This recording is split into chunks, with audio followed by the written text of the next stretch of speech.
So we are now really getting down to the core of the argument that is becoming the argument for Donald Trump and for the people that back him up and many Republicans, which is we've got to open up the economy soon. We've got to stop the physical distancing in a lot of places. We've got to reopen business. And for lack of a better term, this is what Dr. Anthony Fauci calls letting it rip. When this was mentioned a week ago or so, feels like months ago, Fauci referred to ending all of the provisions in distancing and just letting the virus do what it's going to do. He referred to it as letting it rip.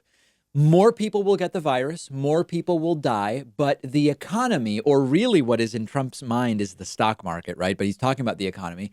It might improve, but a lot more people are going to die. So fundamentally, when you boil this down, especially when you look at who is mostly dying from the virus, the question is, how many grandmas, someone's grandmas, how many of them are worth allowing to die in order to save the stock market? It's about older folks dying, mostly older folks, to save Wall Street and the stock market. What is each life worth to different people is essentially the question here. How much economic downturn is justified based on how many additional people will likely die if we stop distancing and we reopen stuff? For days now, Trump and people around him have expressed an interest in ramping back up because they don't want the cure to be worse than the disease, as Donald Trump and Larry Kudlow and others have started to say. Yesterday, Donald Trump tweeted, quote, "Our people want to return to work. They will practice social distancing and all else, and seniors will be watched over protectively and lovingly. We can do two things together. The cure cannot be worse by far than the problem. Congress must act now. We will come back strong." Then yesterday, during a Fox News town hall, Trump floated for the first time a specific date, which is Easter Sunday, April 12th. Have to do that. I'd love to have it open by Easter. Okay, I would love to have it open by Easter. I will tell you that right now. I would love to have that. It's such an important day for other reasons, but I'll make it an important day for this too. I would love to have the country opened up and just raring to go by Easter. Now, this is insanely soon to even be thinking about this.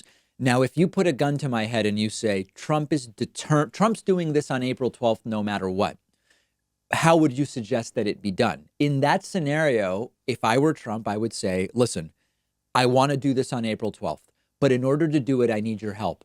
I need all 50 governors, not 18 plus 2 more doing partial stuff. I need all 50 governors to shut down stay-at-home order, shelter in place until April 12th. Everybody's got to do it because remember, 30 states aren't doing a damn thing yet.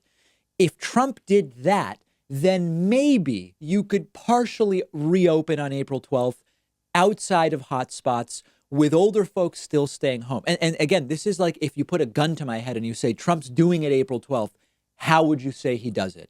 But this reminded me of a video of a young guy who confronts economist Milton Friedman decades ago on this issue of what's a life worth. How much should we spend or fail to earn, forego in earnings in exchange for each life? It's a very utilitarian argument, almost psychopathically so. So let's look at this. Here's a guy asking Milton Friedman about the Ford Pinto. The Ford Pinto is a vehicle that was very poorly designed. Many deadly fires related to gas tanks that ruptured during accidents.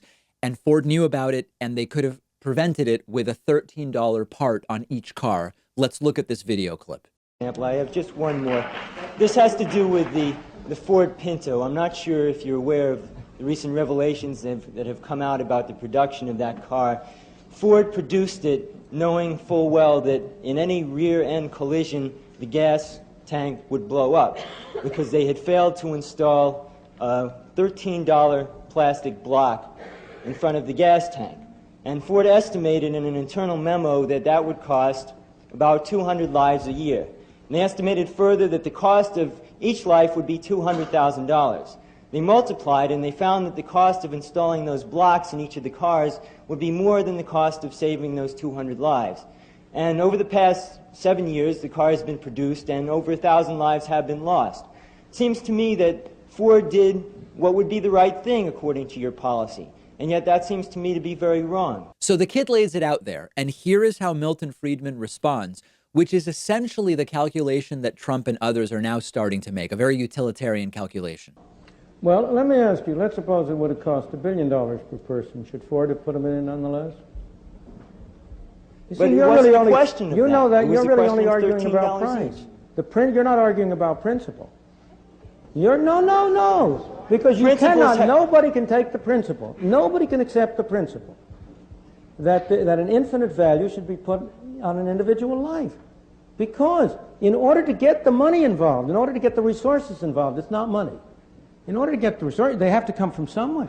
So the kid says this cheap part could have prevented all of these deaths. And Friedman says, well, at what point would it not be logical for Ford to spend the money? Like, in other words, if it wasn't $13 per car, but if it was $1 million per car, do you still force Ford to fix the car at $1 million per car? And the conversation continues, and here we are skipping ahead a little bit. Right, and therefore you're not arguing anything about principle. You're just arguing whether Ford used $200,000 was the right number or not. No, I'm not arguing Suppose that it were at all. $200 million. No. Suppose it were $200 million. What should Ford have done? $200 million for what? Suppose it would have cost $200 million per life saved. Should Ford still have spent that $200 million? You mean per... That's not the question. That's not really the question. Yes, it is a question. Yes, that's the principle of the question. That's the only principle involved. I don't know whether Ford came to the right answer or not. That's a question of whether these numbers are valid numbers for the relative costs of different things. So this kid wants to focus on the question, which is here we know $13 per car would have prevented all of this death. Milton Friedman says, what's the principle, though? Where is the line where we say this level of expense to save a life makes sense, this level of expense to save a life does not? And unfortunately, this entire framing is logically fallacious, and it's what Republicans and Trump are doing. How many additional lives do we lose if we reopen the economy versus the economic cost? Are they mostly older people? Are they mostly younger people? How much is the life of an 80-year-old worth in economic terms versus the life of a 20-year-old with many work years ahead of them? And that's the implicit question, but it's not this simple. The question of what is a life worth to the economy is a very different question than are we willing to essentially sacrifice people in their lives because on some calculation made in Washington, D.C. or to wherever Donald Trump is doing these meetings, it's worth more to the economy. But the reality is the argument Friedman makes is a fallacious argument.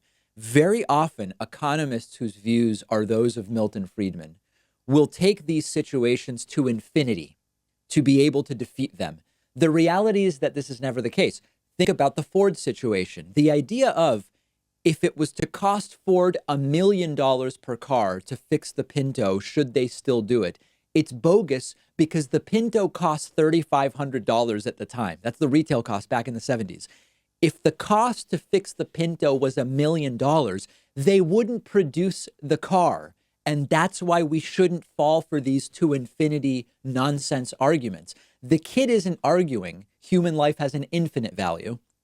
The kid's arguing the life has a value that is more than the $13 that it would cost Ford to fix the Pinto. In the same way, Trump is calculating that grandma's life is not worth what he believes the economy will lose if he keeps the economy closed. And people are bringing this to infinity. It's not viable, that we can't do this forever and we can't do it, period, to infinity. But what we're talking about is a temporary economic slowdown to save so many people. The curves are the difference between a few thousand dying, tens of thousands, hundreds of thousands, and millions of people. This is one of the oldest economic arguments, the pushing to infinity.